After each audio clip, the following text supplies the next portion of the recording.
आपण आज भागाकार कसा करायचा ते पुन्हा एकदा शिकणार आहोत. आपल्यापैकी बरेच विद्यार्थी भागाकार अगदी बरोबर करतात, पण काही मुलं थोडं थोडं चुकतात. म्हणून आज हा भागाकार पुन्हा बघा. 846 भागिले 6. तर आपल्याला यासाठी अगोदर काय पाहिजे? पाढे आले पाहिजे. कमीत कमी 10 पर्यंत पाढे आलेच पाहिजे आणि जास्तीत जास्त 30 पर्यंत पाढे आले पाहिजे. आता आपल्याला यासाठी 6चा पाढा आला पाहिजे, 6चा पाढा पाठ पाहिजे, तेव्हाच आपण हा भागाकार करू शकतो. बघा आता 6च्या पाढ्यात 8 आहे का? नाही. पण 8 पेक्षा लहान संख्या कोणती? 6. मग आपण काय करूया? 1चा भाग देऊया. 6 एके 6. आता काय करायचं?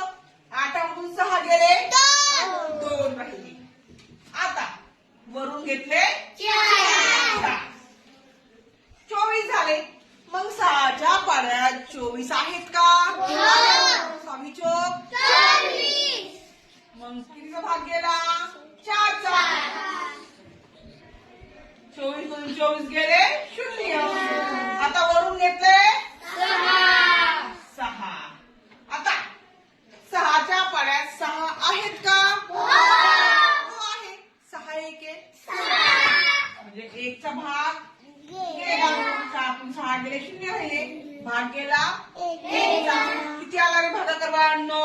1. याला म्हणायचं भागाकार. काय म्हणायचं? याला म्हणायचं भाजक. काय म्हणायचं? आणि ज्याला भागोय त्याला म्हणायचं भाजक. भाजक, भागाकार, भाजक, भाज्य आणि आता हा भागाकार बरोबर आलाय का? आपल्याला घ्यायचा ताळा. काय घ्यायचाय? आपल्याला भागाकार आणि भाजकचा गुणाकार करायचा. कोणाचा करायचा? भागाकार आणि भाजकचा. 6 एके 6 चोक 24. आले 6 एक 6 2 आला का? भाज्य संख्या आली.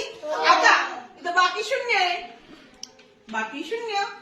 उत्तर तेच आहे ना? 846. भागाकार आणि भाजक